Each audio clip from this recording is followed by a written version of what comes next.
Moikka! Multa useamman kerran kysytty, että voisinko mä tehdä pyöräpunoksen tekemisestä tutoriaalin, niin mä ajattelin, että nyt samalla kun mä teen yksiä tilausohjia, niin mä voisin tehdä teille tutoriaalin tästä. Elikkä miten tehdään pyöräpunosta. Ja pyöräpunoksellahan voi tehdä esimerkiksi justiin ohjia, riimunnaruja, esimerkiksi otsapantoja ja muitakin suitsien osia. Ja sit pystyy esimerkiksi tekemään riimuihin osia pyöräpunoksella. Niin mä näytän nyt sen periaatteen, miten pyöräpunosta tehdään. Elikkä mä oon tosiaan tekemässä tässä nyt pyöräpunottuja ohjia tekonahasta. Ne haluttiin vaaleansinisestä ja valkoisesta tekonahasta, joten mulla on tässä nyt materiaalina siis tekonahkaa, mutta pystyy ihan hyvin tekemään vaikka jostain kankaasta tai nailonnauhasta. Jollain muun videolla näkyykin, kun mä tein niitä fleecenaruja.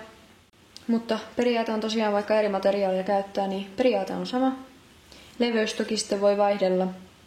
Et näitä ohjia varten, koska ohjien ei tarvitse hirveän paksuja olla, niin mä leikkaan tällaista aika ohutta. Olisikohan tää jotain puoli senttiä niin kuin per nauha. Ja näitä tosiaan tarvitaan 4 kappaletta yhteensä. Ja nämä voi olla vaikka kaikki eri värisiä. Tai sitten voi olla kaikki vaikka samaa väriä. Esimerkiksi mä teen tässä nyt samalla myyntiin yhdet ohjat. Ja niin tulee 2 eri sinistä, valkoista ja mustaa. Ja tosiaan aina jos mulla on 2 samaa väriä, mä jätän tämän pään niin kuin tälleen, jotta mä leikkaan niitä irti toisistaan. Mutta jos kuvitellaan, että kaikki on eri väriä, niin nämä päät vaan kiinnitettäisiin jollain yhteen. Esimerkiksi vaikka ompelemalla tai jollain pikaliimalla esimerkiksi, jotta nämä päät pysyis niin kuin yhdessä. Mutta siirrytään nyt siihen itse tutoriaaliin sitten. Tosiaan mä kiinnitän, koska näitä on nyt vain 2 eri väriä, niin mä kiinnitän nämä myöhemmin sitten toisiinsa. Nämä ei nyt pääse tästä päästä sitten purkautumaan kumpikaan, kun ne on molemmat niin kuin vielä yhdessä nämä. Niin mä laitan nämä päällekkäin. Mä laitan vaikka ton sinisen tuon päälle. Sitten mä otan palan jesaria ja mä kiinnitän nämä pöydän reunaan. Elikkä kiinnittää johonkin paikkaan, jotta sen saa niin kuin pysymään paikoillaan. Sitten aloitetaan itse se tutoriaali. Elikkä mulla on tässä nyt periaatteessa 2 päällä ja 2 alla. Ja nämä on 2 eri väriä, niin mun on hieman helpompi nyt selittää teille, miten tää tehdään. Mutta ensin otetaan tästä päällimmäisestä, eli mulla tässä on nyt tää sininen, niin otetaan tää vasemmanpuoleinen, laitetaan sen tän oikeanpuolisen sinisen yli, näin ristiin. Sitten otetaan tää vasemmanpuoleinen alempi valkoinen täältä, tuodaan se tästä oikeanpuoleisen valkoisen ja näiden sinisten välistä. Ja sitten tähän sinisen päälle, eli tää sininen, joka nyt on oikealla puolella, niin sen ylitte. Ja sitten aina käännetään täällä niin, että tää tulee niin kuin tää nahkapinta tuon ulkopuolelle. Eli niitä saa vähän pyöritellä tuolla, että saadaan tuo nahkapinta niin kuin ulospäin. Ainakin mulla näissä tää toinen puoli ei ole niin kuin tekonahkaa. Niin sen takia pitää olla tarkkana, että ne tulee oikeinpäin. Ja sitten kun mulla on tässä kohtaa, niin otetaan tää oikeanpuoleinen valkoinen, eli mihin ei ole vielä koskettu. Niin otetaan se sieltä. Ja tuodaan se tän vasemman sinisen ja sitten tän toisen valkoisen ylitte, eli tuolta alta. Ja siinä on oikeastaan nämä perusliikkeet, mitä tässä nyt toistetaan. Eli aina tämä, mikä on niin kuin täällä ylimpänä, eli ei tätä niin kuin alinta. Jos katsotaan, niin tää on niin kuin täällä ylimmäisenä, niin otetaan aina se, eli vuorotellen vasemmalta ja oikealta. Otetaan se tuolta ja tuodaan se niin kuin nämä 2, mitkä on tässä keskellä ristissä, niin tuodaan aina niin kuin tähän keskelle se, eli tässä tapauksessa tämän valkoisen ylitte. Eli vasen puoli tulee tuolta yli, näin, että se on siinä keskellä. Sitten nyt on oikealla ylin, niin tuodaan se tuolta. Noin. Ja sitten kannattaa katsoa, että nämä ei niin kuin jää löysälle, eli pitää aika tiukalle laittaa noin. Ja sitten taas vuorostaan vasemmalta puolelta otetaan toi, tuodaan se tuolta alta keskelle, näin. Sitten taas toi oikeanpuoleinen tuodaan alta tänne keskelle. Sitten taas vasemmanpuoleinen täältä alta keskelle. Ja jatketaan tällä tyylillä.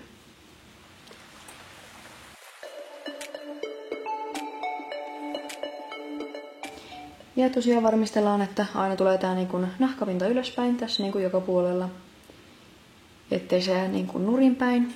Kaksiväriseen saa tosiaan tällaisen raitakuvioinnin. Jos käyttää niin kuin kahta väriä ja jos laittaa justiin niin kuin mulla oli tuossa alussa, eli mulla oli valkoiset alla ja siniset päällä. Mutta sitten jos haluaa semmoisen sekavärisen, eli että on ihan vuorotellen valkoinen ja sininen, että ei tule tällaista raitaa, niin sit pitää olla, tässä olisi ollut sininen ja valkoinen alla ja sitten myös sininen ja valkoinen päällä. Sitten kun me ollaan päässyt tänne loppuun, eli multa loppuu tää valkoinen, niin sitten pääteltäisiin tämä. Mä usein teen silleen, että mä laitan nämä päät niinku yhteen ja ompelen ompelulangalla tosta, mutta koska mulla ei nyt ole neuloja ja lankoja tässä lähettyvillä, niin mä laitan tuohon teipinpalan, ettei se nyt lähde purkautumaan ennen kuin mä saan ommeltua sen. Eli näin nyt sinun väliaikaisesti teippi. Sitten mä lyhennän nämä siniset päät täältä. Ja nyt mulla on tässä ohjeen asti riittävästi tätä pyöräkonottua. Ja mä teen, kun näistä tulee ohjeet, niin päihin sellaiset suikalat tekonahasta, joihin tulee sitten noi klipsut kiinni. Eli mun pyöräpunotut ohjeet on aina sitten irrotettavat, että ne saa suitsista irti. Tosiaan tästä tuli tällainen raidallinen, eli valkoinen ja sininen menee tälleen niin kuin raidoissa tässä. Niin mä näytän teille sitten, miten tehdään kahdesta väristä sellainen ei-raidallinen. Eli mulla on tässä nyt kahta väriä. Mulla on nyt turkoosia ja valkoista. Ja taas tosiaan nämä 4 leikattu. Nyt mä teen silleen, että mä otan, jos oli äsken 2 sinistä ja 2 valkoista, niin nyt on sitten niin sanotusti sininen ja valkoinen ja sitten sininen ja valkoinen. Elikkä mä lautan nämä 2 keskimmäisiksi ja nämä jää niinku reunoille. Niin otetaan taas tää keskimmäisistä tää vasemmanpuoleinen, laitetaan se oikeanpuoleisen keskimmäisen yli. Ja sitten otetaan tää vasemmanpuoleinen täältä. Elikkä reunimmainen vasen, tuodaan se täältä alta tähän päälle. Ja sitten otetaan tämä reunimmainen oikeanpuoleinen tänne näin. Ja sitten taas vasen reuna tuodaan alta keskelle. Ja sitten oikea reuna alta keskelle.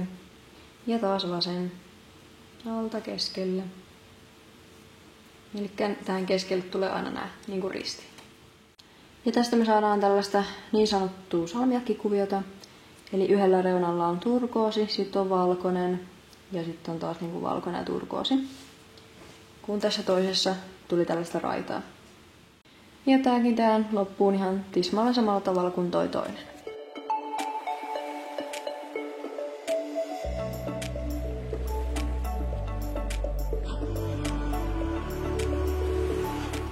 Sain justiin toisen tällaisen pyöräpunottujen ohjeen tilauksen, eli näistä tulee pinkkimustat.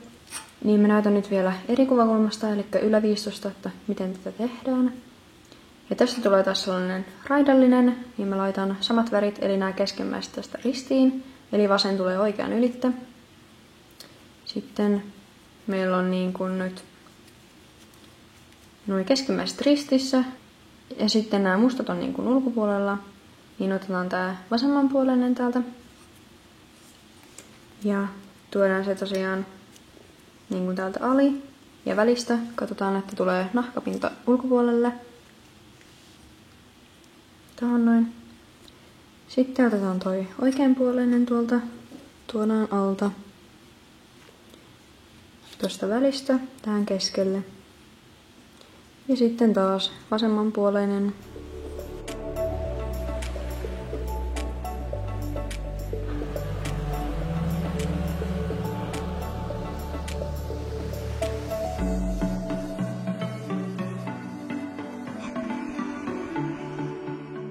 Joo, mä tein tässä vielä tän yhden monivärisen pyöräpunoksen valmiiksi. Niin mulla on tässä nyt 3 kappaletta. Nämä päällimmäiset tulee sitten myyntiohjeiksi ja tää oli nyt se tilaus. Ja mulla nämä kaikki nyt on tosiaan tekonahasta, mutta sehän ei rajoitu vaan, että pitäisi olla tekonahkaa, että voi tehdä muistakin materiaaleista, vaikka ne olisi paksumpia. Siitä pyöräpunoksesta sitten luonnollisesti vaan tulee paksumpaa. Mutta tosiaan voi esimerkiksi nailonista tehdä tai jostain kankaasta. Mä oon tehnyt ihan fliisistä, mutta siinä pitää katsoa, että se fliisi ei ole sellaista hirveän joustavaa. Tässä nyt näette vielä nämä 2 myyntiohjeet valmiina. Eli mä laitan tämän klipsun tänne päähän ja teen tällaiset niin kuin päät tähän. Mutta siinä oli tosiaan tämä tutoriaali. Kommentoi ihmeessä alas, että mitä tutoriaaleja mun pitäisi seuraavaksi tehdä. Ja nähdään sitten ensi videossa. Siihen asti, moi moi!